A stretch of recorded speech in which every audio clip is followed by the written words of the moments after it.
We have a special guest here today, and it is the Watch Your Language guy, I guess, is what Dillon Oliver here, the pro late model guy who was upset about a lot of things that happened there. Of course, the language deal, I don't know why anyone's upset about that. You know, curse words are just a product of evolution. So, I mean, not really something to be too ashamed about. But, Dillon, how are you doing there?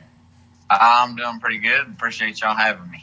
So, what actually occurred? Of course, I do a lot of stuff in the dirt track racing world, but even the short track racing world suffers from a lot of the consequences of having this a system that doesn't really exist, to where the local racers ain't really getting the respect they deserve, so they don't have pack stands, therefore they're not getting paid like they should. But besides that, what happened with the situation there at the track? It seemed like, I guess there was a big pileup, something like that. Yeah, well, there was a bunch of big pileups. More than anything, I say a lot about the rich kids and this and that. And I guess basically it's kind of one and the same for my complaint. I mean, a lot of us, I'm 29 now, but when I was younger, obviously, if it wasn't for my dad and family and other people investing in us to be able to race, there's no way we could race. And it's the same way with any other young racers, But my problem is the young racers, your dads take money other places, and the kids don't work on their shit, or even older guys who have a lot of money that don't work on their own stuff, and they just go out there and want to ride around and have a good time and tear up other people's shit because they don't know what the hell they're doing. Basically, they basically turned our racing, local racing especially, into a hobby sport. Right? Yeah. Well, and it should not be in late models. That's the problem. You don't have that in street stocks, but you don't have people that custom build very many street stocks either, so you can't just pay somebody to build that street stock for you. All the street stock guys build their own stuff, so they're more along the lines of guys like me and some of the others. And Bubba Pollard races a lot, but he pretty much races for a living, but he works on his own stuff. And you got a lot of guys out there. Casey Roderick, he's racing for Ronnie Sanders, but they work on their own stuff. He's out there every night, and I'm sure there's some parts he's wanted for a car that he's probably had to buy himself. You know what I mean? But you're basically saying there's some situations where it's pretty much just rent-a-ride situations. Yeah, that's what pisses me off. And I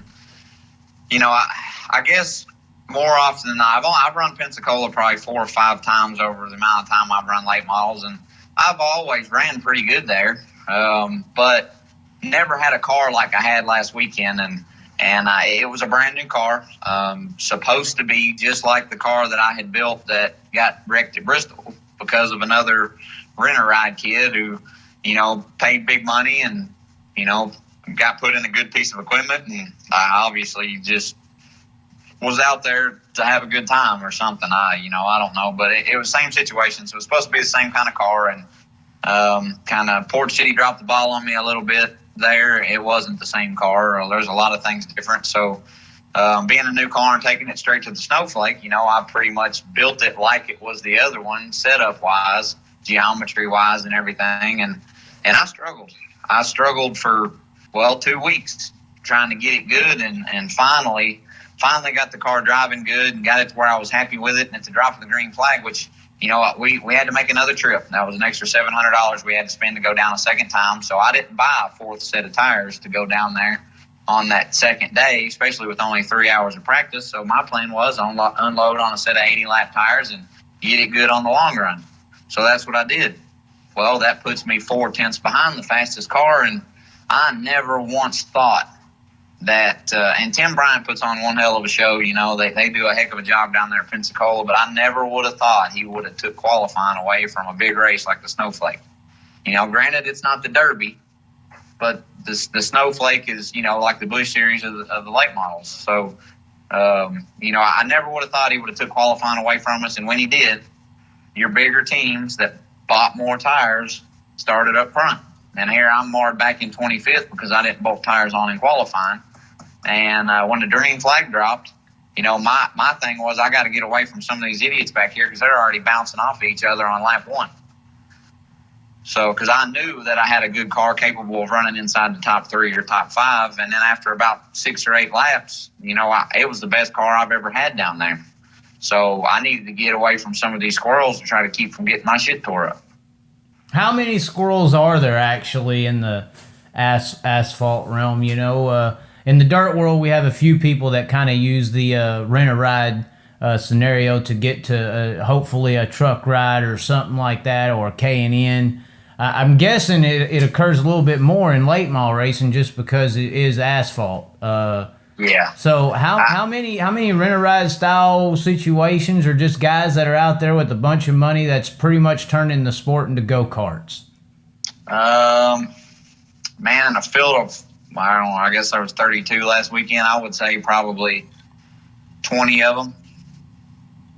Wow. Just guessing off the top of my head, and then you've got the other ones that work on their stuff and may have a lot of money or may not have a lot of money. You don't really know how that goes, but I got a lot of respect for any of the guys, whether they run in the back or run up front, that work on their own stuff. And those are the guys who don't make ignorant decisions, because they know that at the end of the day, they can't work on making their stuff fast if they knock the fenders off of it every week. Now, the interviewer there, don't really mention his name, but Bob will say, I guess that's his name, but he brought up, why don't you go super racing? To me, that was almost like, well, why don't you stop complaining about these rich people? They kind of help pay his bills, I guess. But how much is a pro late model operation to run a pro late model? Of course, here in the dirt world, World of Outlaw Sprint Car Operations, they can be up in the $800,000s a year, or $800,000 a year mark. ASC has something a little local or lower than that, probably a couple hundred. But how much does it cost to run a pro late model organization a year? A year, I wouldn't know. I could probably be a little easier to guess on a race-to-race basis. I've heard numbers from teams who filled cars for different drivers throughout the year. Like, how much money's in that car? Like, how much do you have to have in a car to run up front and win a race? Well, the car that I just built, the guy that I'm driving for, he approached me. He was a sponsor of mine, and when we decided to sell all our stuff, he wanted to stay in it and decided he wanted to build a car and wanted me to build it. So the car we took to Bristol, because he had to buy everything, we spent right around, I'd say, $65,000.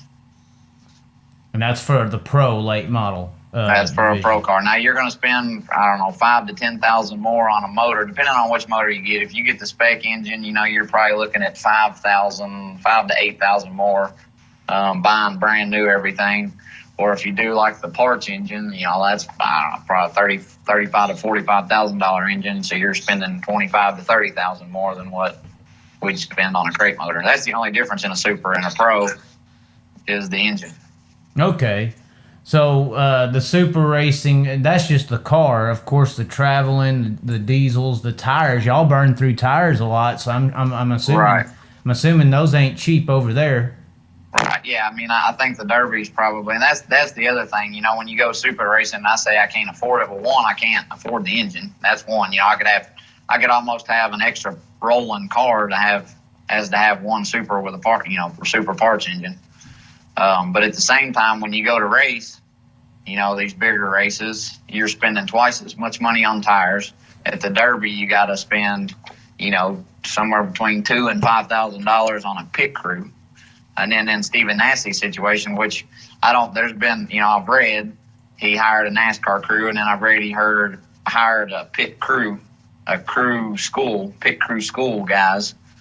So I don't know what you pay for that, but you get your NASCAR crew members in there, and you're paying them, who knows what to go over the wall for you, and then you got to put them up and get them there, so that's extra expense. You're running 300 lap races, so you're going to have to get the engine rebuilt twice as much. So it all adds up. So it sounds like with the crew expenses and all that, it'd be a little bit more than running a World of Outlaw dirt style, a little bit over $800,000 for a full season to run. I would say, yeah, for sure. If you're going to run a lot of the big races or run for championships. And then there's the rent-a-ride situations that occur in that, I'm assuming, in the Super Series as well.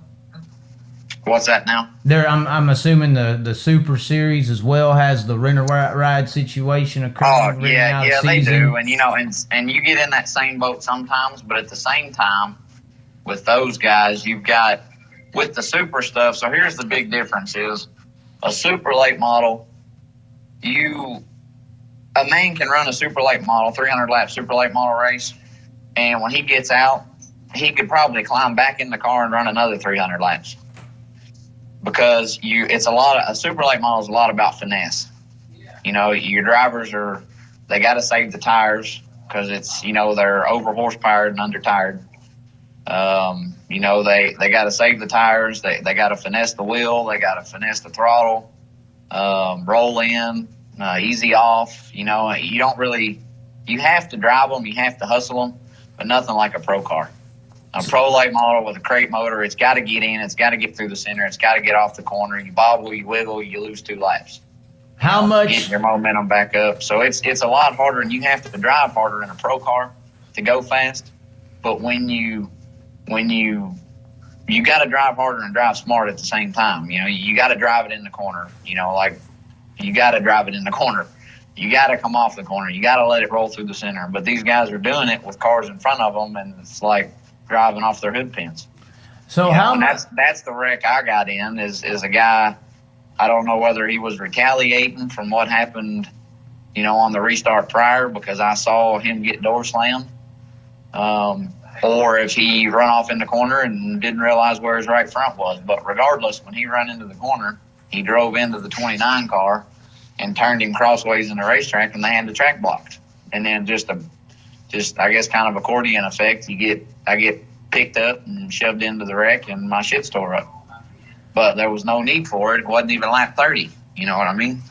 Yeah, exactly. It sounds like it was a situation that would have been easily avoidable. But the other issue with these younger kids coming up that I see trying to make it is they're always out there driving over their head, trying to put on some type of show to get some kind of attention to make it.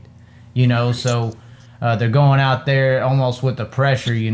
Say their daddy bought their ride for how many thousands of dollars. They got to go out there and make it worth it. So I think that plays a factor as much. How much is there any kind of R&D even on the pro or the super level where you can have an advantage significantly with some kind of car that may have went through some research and development, NASCAR support, something around there? How much can you buy speed in the late model racing world? Well, Ricky Brooks does a hell of a job trying to keep track of that, where you don't outspend or overspend, but you can still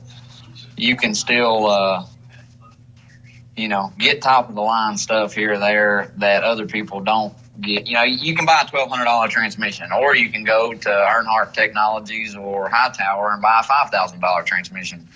The internal guts may not be a whole lot different, but it's the shifter mechanism you're paying so much more for, the way that's designed, or the less rotating weight, and it can get expensive. Now when you talk about R&D, back in, 08, 09, 2010, when I was winning a lot of ASA races and I raced more often, I did a lot of R&D stuff for Rander Car Chassis, which was out of Wisconsin. There wasn't very many down south. And I had one of his cars, and if I wanted to try something, change a spindle or change this or move a geometry point or cut something out of the car or add something to the chassis, he would supply me with it, and I would do it. And if it worked, I would tell him, and he would implement it on other cars. If it didn't, I'd send him the parts back, and we'd start over.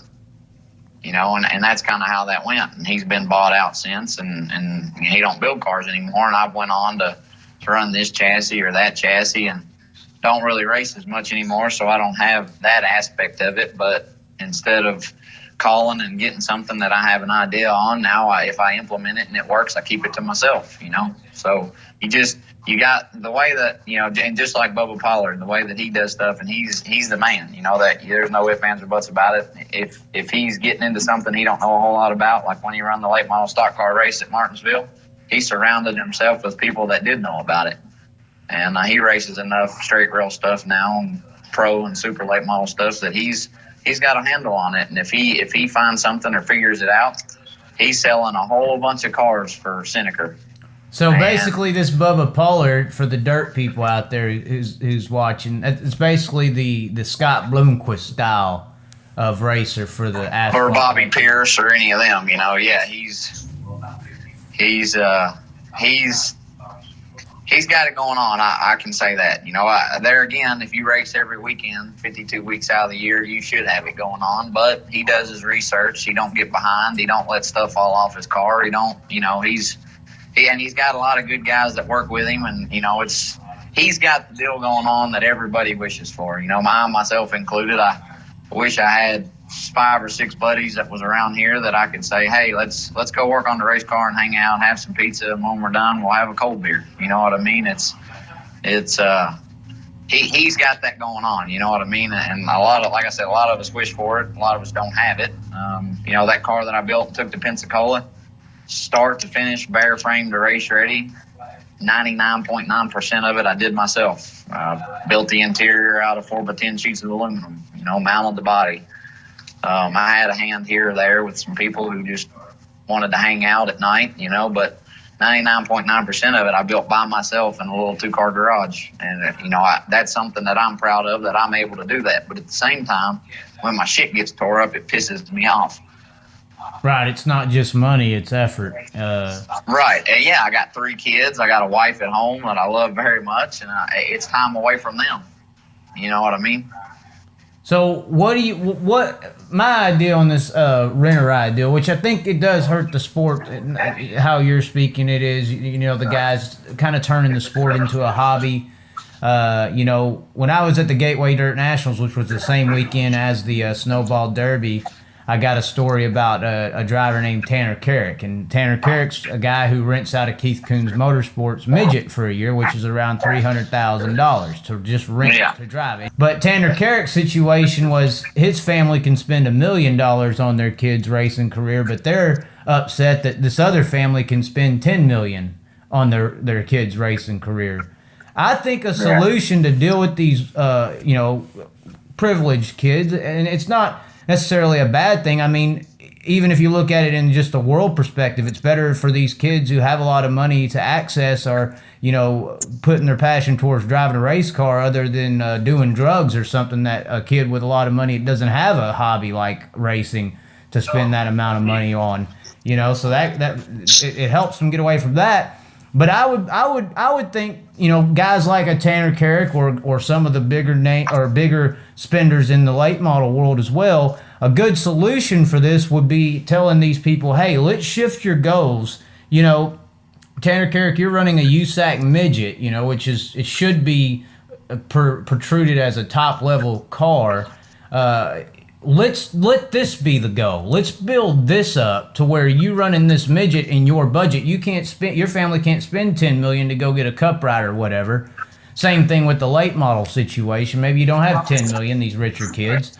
Let's make your goal running super late models, and let's build super late models up. Let's get Tanner Carrick's goal. Let's build dirt track racing up to where you get the same level of fame and attention, because that's really what it's about. I mean, you get these guys in other styles of racing, because I do think the general public's about, wore out with watching NASCAR. And super late model racing is really not much like NASCAR racing. The cars look more racier.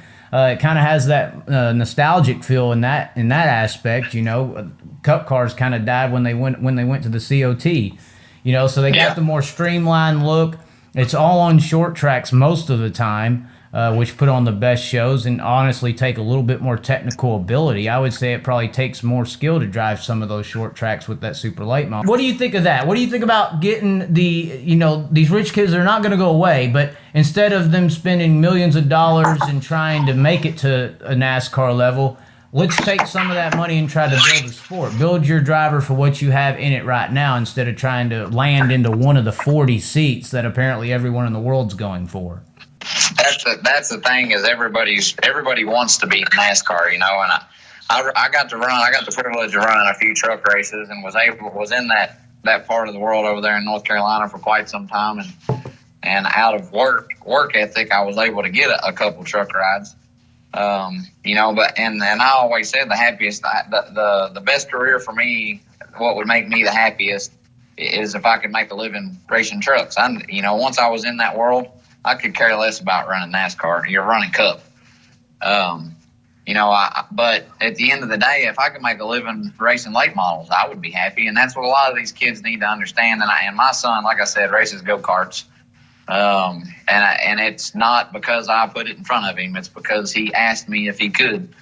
But bottom line is we don't watch racing on Sundays, Saturdays, even maybe every now and then we'll watch a truck race. But I don't want him getting the idea that he may be there one day.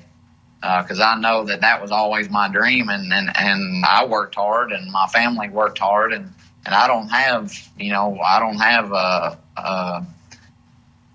a rich family. I got a blue collar family. You know what I mean? And as hard as they've worked, and as hard as I've worked, there was no opportunity for me in making it. You've got your Daniel Hemrick, for example. He made it off of talent, and they know people. He knows people. Made it off of talent. It's a big deal about knowing people. You can bring a lot of money to the table, huge. but these sports agencies will take your money. I don't know if you saw Brendan Poole.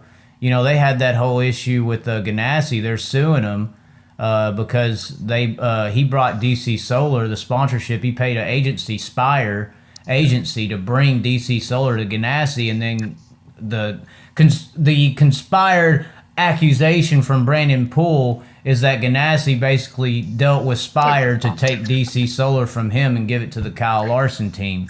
Right. Yeah. And now Spire bought the Furniture Row team. So a talent agency, which is what I call those places, are talent agencies. These cup cars are basically like movies, and the drivers are the star. So It kind of works the same way as Hollywood. And you got a lot of these talent agencies out here that will take your money on your NASCAR dreams. And that's kind of what we got going on here. So, these sports agencies are supposed to help these people out, but when it comes down to it, you got to know somebody. The manufacturers, a lot of people don't understand it. The manufacturers run a lot of the decisions as well, like TRD, GM, Ford. They make a lot of these decisions, and the powerhouse teams make them too. That's one of the main reasons Joe Gibbs Racing kind of shut down Furniture Row, because they were challenging their TRD power, in a way, in the Cup Series. So, I don't know. I just think getting the local racing scene. Back in the day, Frank Kimmel was a big name. It wasn't some ghost. We used to be able to see ASA racing on television. It wasn't always about being a stock car racer, and a lot of things did happen there in the 90s. Of course, Jeff Gordon's really what put them on the map, and then IndyCar getting split up and destroyed. That helped them out a lot as well. I just think maybe turning the goals to something more attainable, but at the same time, also getting these drivers the respect they deserve, because really this ain't football, this ain't basketball. There is no high school or college. And, in my opinion, there's a lot of Johnny Manziels up there in NASCAR looking better than they would if Tom Brady was up in there, There's a lot of Tom Brady 6-round draft picks that ain't getting picked because there ain't no draft. Yeah. Yeah, like I said, you've got a lot of those guys down here in the late model world that'll never have a chance in NASCAR because they don't have the big dollar or don't know the right people. But at the end of the day, my thing to kids would be that want to race. Okay, your dad, he spends the money. He spends the money. He wants you to race. You want to race. Well, like the kid who just won the Snowflake, Chase Purdy. That was his last race because he decided he wanted to chase girls and go to college. Which, okay, he's smart. He's going to go to college instead of trying to be a NASCAR star. But apparently he's got a little bit of talent. He was able to make it happen, and he drives for one of those renter ride deals. But and the team that he drives for, the guy that owns it's not just some rich guy that has late model teams and people paying him to drive for him. He's a racer. The boy that owns the team's a racer, so he's not going to put anybody, whether no matter the amount of money, they're not going to put anybody in their equipment that's going to tear it up. They're going to put. You have to have the money, but a team like ACR is gonna put you in if you have money and you have talent. Because they got to make a name for themselves. They're not in it just to make the dollar. Campy's trying to make money, but at the same time, he wants to win races, and that's what it's about.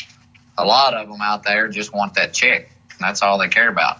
They can build new race cars because the kid's dad's going to pay for it. Right. How is the payout in the pro and super late model racing world? Is it up there? What's it at right now? It's not worth the crap. You spend as much as you could win. Well, just I to know go race. that. Well, that's the case with pretty much every form of racing, even some of those NASCAR teams.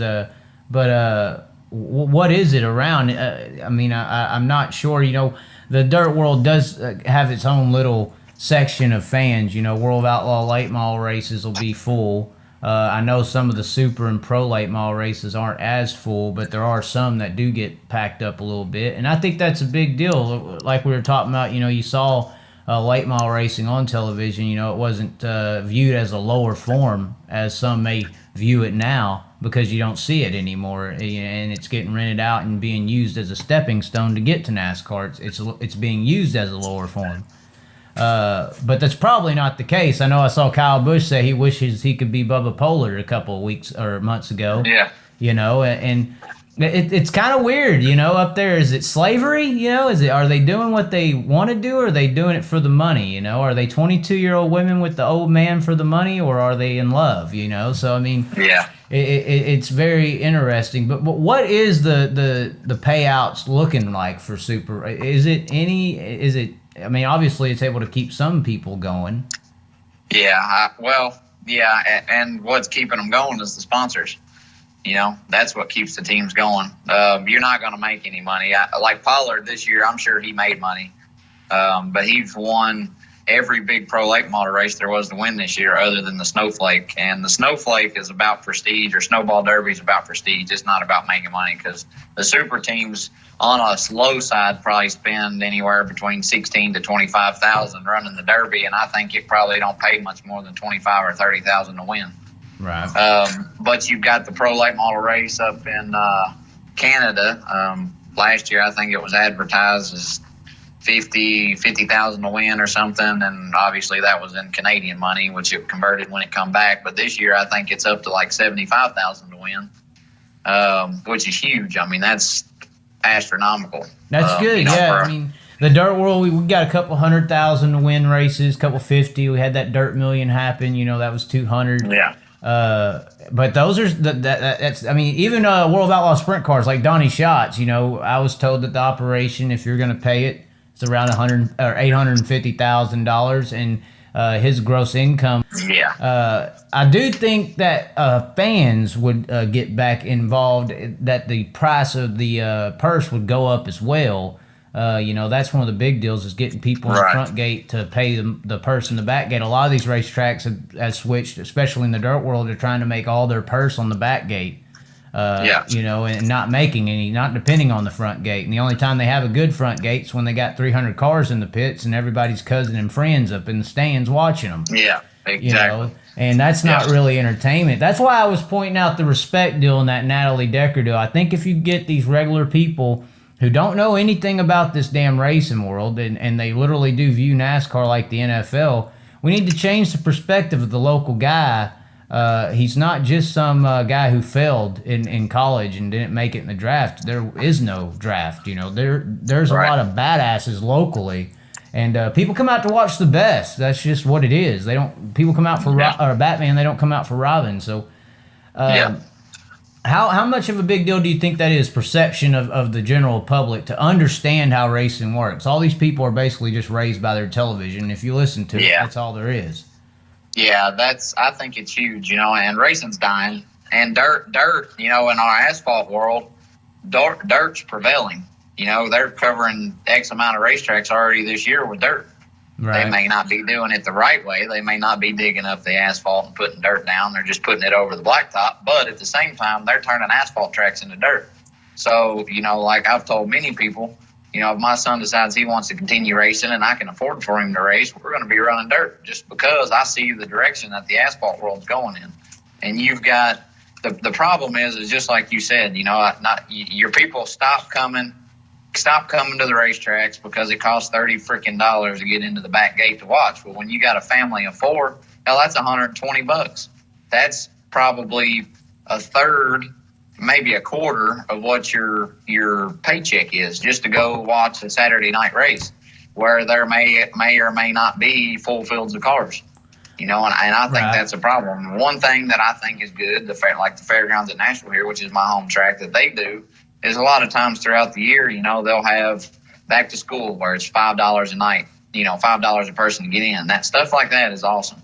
But they've got a big title sponsor. They got division sponsors. The big title sponsor in the late models is Big Machine Records that pays out right. I mean, they pay out $5,000 to win. Now, here's what nobody knows is the payback ain't worth a shit, because you're gonna if you buy me living an hour from the racetrack, if I buy one set of tires, which is the race set, you got to bolt on one set of tires for qualifying, and I buy the allotment of fuel, because you got to buy 10 gallons of fuel every race. You get your 3 people into the back gate plus the driver, diesel fuel going there. You're going to spend $1,200. Okay. Well, if you run second, you get paid $1,000. So doing it on a shoestring, you're spending $250 a night to go there and race if you don't have any sponsors. Now, is that the same Nashville they're going to throw the dirt on, or is that the half mile? And then yeah, that's the same racetrack. They just got the quarter mile, and that's what they're putting the dirt on. But yeah, the 5/8 mile is what we race the late models on. And that's where Sterling Marlin runs at too, right? Right, yeah, he races with us there. Okay. So yeah, it sounds. How's the fan count to the track for those races? Like you're saying, it's mainly sponsors. I will say on a regular night when it's $20 or whatever to get in, there's less people than when there's $5 to get in. Well, as far as pricing, if you think about it, I mean, I understand people are saying tickets are a little high, and $30, maybe a little bit up there. But I mean, there's NFL games and basketball games where it's $75 to park, and they're selling 100,000 seats. So right, I mean, and that's very true. That's why I say it's the value and respect of what they're going to view. They don't respect it. They don't understand it. There's not.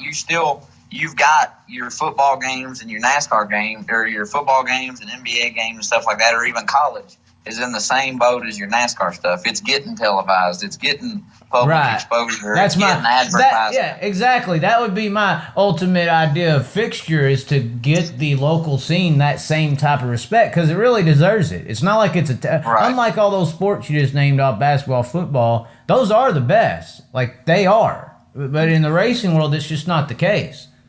Right. And, Speed 51, I think when they started, had a, I guess, what would you say? They had what we're discussing here, they had it in their mind that that's what they wanted to do. They wanted to promote it. They wanted to get the name out there. They wanted to get people to come to the tracks. They wanted the short track scene to prevail. But as times went on, they're padding their pockets. Right. And now they see the profit they can make. I mean, so it's the sad truth in this sport, at least in dirt, and even across the whole damn board, as far as like mom and pop race teams, which is what most small business race teams, whatever you got, trucking company, a construction, whatever, roofing, is the money to be made in this sport from outside sources on the drivers, and they're always trying to make the money off of the drivers. They're not trying to, I guess, bite the bullet and develop another source of income, so. Right. Well, and see, here's the other thing. I even had the sponsor, one of my sponsors, obviously one of my sponsors is my car owner, but my other sponsor is a local place in Nashville that likes to watch me race and wants to help me go racing when I can, where I can. He actually came to Florida for the initial race, but then couldn't come back because of some personal things going on for the second race, or the makeup race. But he stayed at home and bought the pay-per-view. Well, he spent $40 buying the pay-per-view from Speed 51.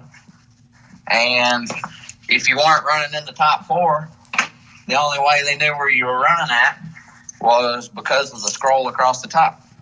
And it's the same way in NASCAR. It's if you want your drivers or more racers to come to the racetrack, and and the sponsors to get the exposure that they're paying for, you've got to at least once every 20 laps run through a field a little bit. So are you saying, are you more so saying there's a little favoritism in there, or is it just the running order? I think it's they see they got their $40.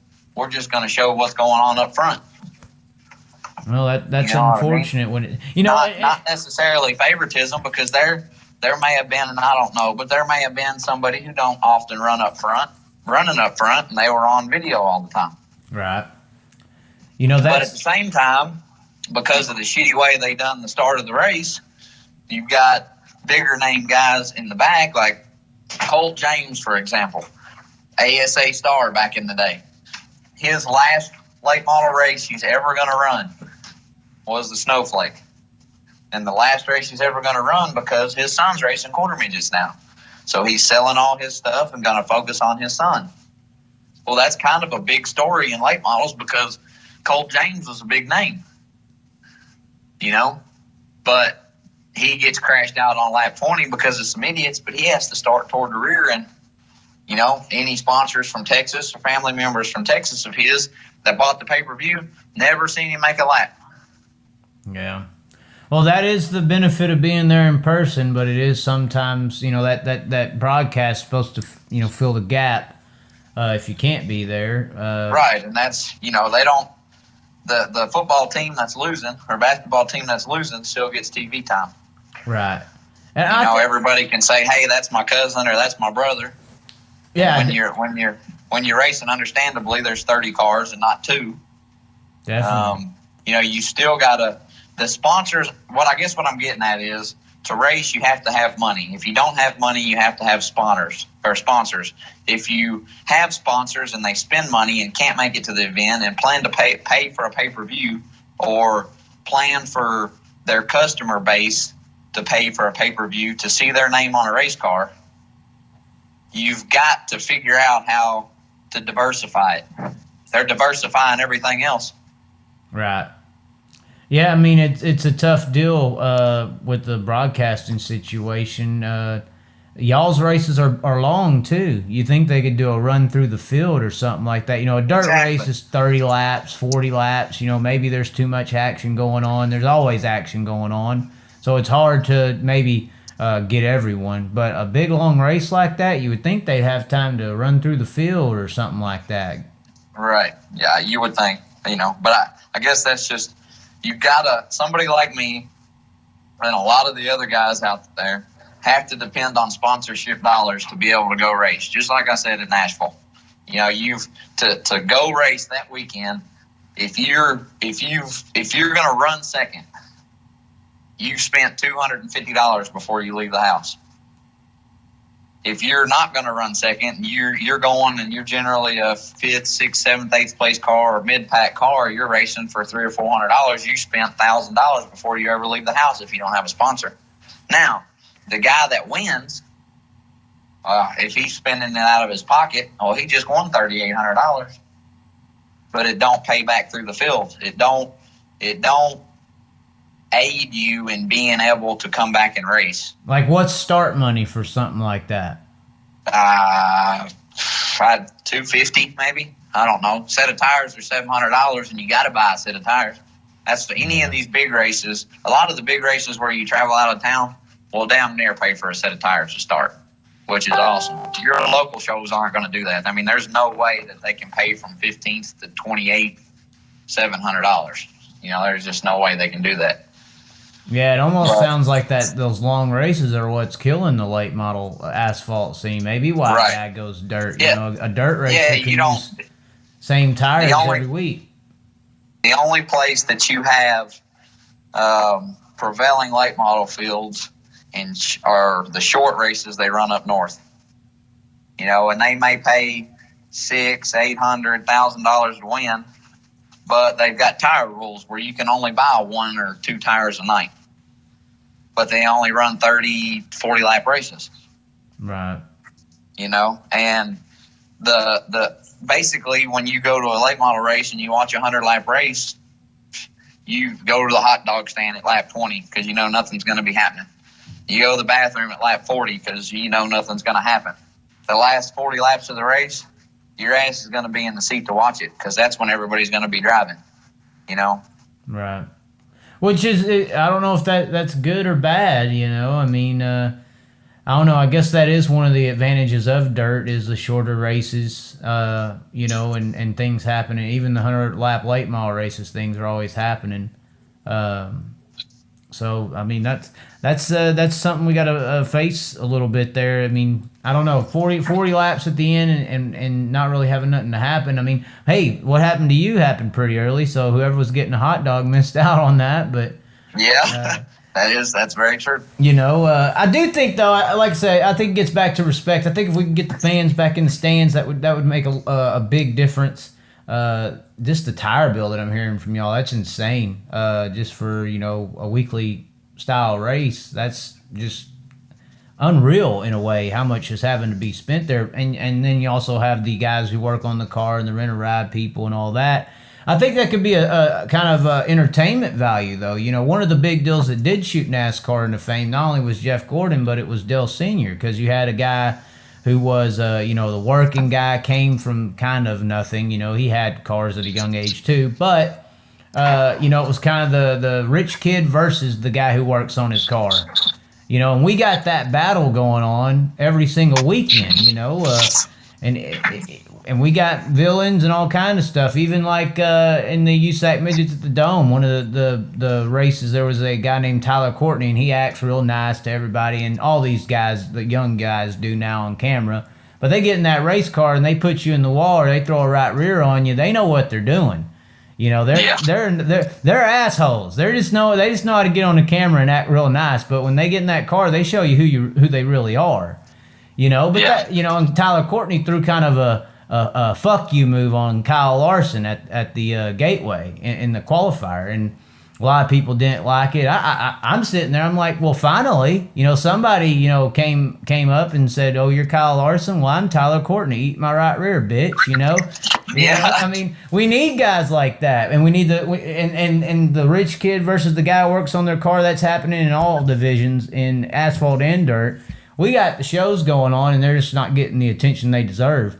I just think if these guys who have families with a lot of money more so focused on trying to build the sport, build the late model scene, build the midget scene, build the dirt scene, although you're saying that the dirt scene is, you see that taking over? Is that really what you see happening? That from my perspective in the asphalt world, that's what I see. I see your local asphalt tracks around here in my geographical area, I guess you would say. Yes, I think that that dirt is going to take over. Dillon, South Carolina, Florence, South Carolina. I think they just put dirt on it. South Boston, maybe. I think maybe they might have put dirt on it. Everybody's grasping to bring fans in. The fairgrounds, National Fairgrounds, is putting dirt on their quarter mile next year. And it won't stay that way, but they are putting dirt on there trying to bring some fans in. What brings it to my attention is that not only are there a lot of asphalt tracks shutting down across the United States, and that may be the same way for dirt, but they're putting dirt over asphalt tracks, and they're prevailing. So that's what brings it to my attention that the asphalt world is hurting. And like I said, all these big races, you got to bolt tires on, and that's $700 before you leave the house. Yeah, that's insane. So I think that the money's hurting. And the deal is most of your NASCAR drivers now are coming from dirt, and that's where everybody wants to be because they want to be picked up. Right. That's a big problem, I think, for dirt. I don't think it needs to be a stepping stone. It needs to be its own shindig, but yeah, they're starting to use it more and more as the stepping stone. Even the late model stuff with Austin Dillon and all them, how they used it. Most of your NASCAR guys like Bell and Larson are from the sprint car world. And there's really, honestly, there's not too many from dirt. You got Bell, you got Larson, you got Briscoe, and then the Dillon brothers. And really, that's about it that came from dirt. Most everybody else is kind of like the pay to rent a ride to get there, type of guy. Yeah. That's really what it is. That's why I said in that video, I think the fix for racing isn't trying to help them or give them attention. It's about exposing the bullshit that goes on and giving all of us the attention. You know, everything else, options. You know, right now, a regular person in America, if they don't like NASCAR, they don't like racing because they don't have any idea about anything else. Right. You know, and that's not how it was when racing was successful. But anyways, I guess we'll get you off here pretty quick. Have you got any friend requests or what's happened since that video's gone down? Yeah, it's kind of, I guess when I did that, Bob, I guess, like you said earlier, knew what he was doing by asking me that question, I guess, after my Bristol interview from last year. You know, I get fired up, and yeah, all those couple 100,000 views has been pretty big, and lots of messages and friend requests out the ass. And you know, I wasn't looking for exposure over it, but I guess at the same time, you know, I've got the same fire suit I've been wearing since 2008. Same driving shoes since 2010. Same gloves that I was given by somebody who worked for the Jegs late model team that the driver threw away because they weren't good enough. I've been wearing those gloves for the last 4 years. You know, and I had a driving suit company message me after the interview saying that they wanted to see me in one of their suits in my next interview. So I guess I landed a fire suit gig. Yeah, I would think that some kind of sponsor would come in there and say, hey, I like that guy. Let's pick him up.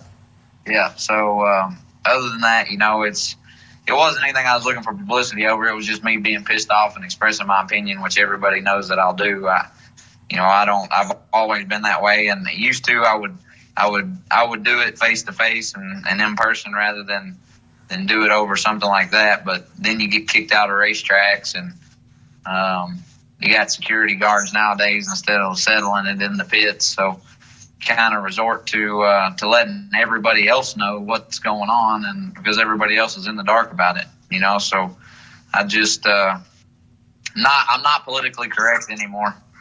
It doesn't matter to me. I don't give a shit. I'm not trying to make it anywhere. I don't have to worry about what everybody thinks, and I think people like it more because there's not any more out there like me in NASCAR like there used to be. There's no more Dale Earnhardts, and you know, you've got Kyle Busch and Kurt Busch, and people frown upon what Kurt Busch says, but it's because everybody expects them to be politically correct because they're on TV. Right. And then that transfers into everybody at your local track trying to act the same as the idols on their television screen, which is, it's ultimately, I think, kills their career. I think some of these young rich kids should just be who they are, or anyone, you know. Nobody likes a politically correct deal because you come off as fake, you know. Nobody likes fake people, and they can see it pretty easy because it looks so emulate. But I guess we'll let you go here. Is there anybody we want to give a shout out to, things like that? Yeah, man, I want to thank you for putting me on. I got to thank my parents for getting me into this stuff years ago, and my wife and kids for sticking it out with me and understanding that racing's like a drug for those of us who've done it our whole life. You know, it's not something you can just step away from. It's not something I want to step away from. You know, I got to thank Jacob Edmondson, Green Valley Lawn and Landscape. That's my car owner now, and that's who I drive for when I do get to drive. And Farrell's Automotive out of Tennessee, those guys, he does more for me than I could ever imagine. It don't benefit him in any way by sponsoring me to go to Florida, but he does it because he likes to watch me race, and I really appreciate it. Other than that, you know, Full Throttle Race Parts in Nashville, Tennessee, McGonigal Engine Performance, Willwood Brakes, all those guys have always been big supporters of mine, and I hope they continue to be. There you have it, ladies and gentlemen. That was Dillon Oliver here on Dirt Track State of Mind.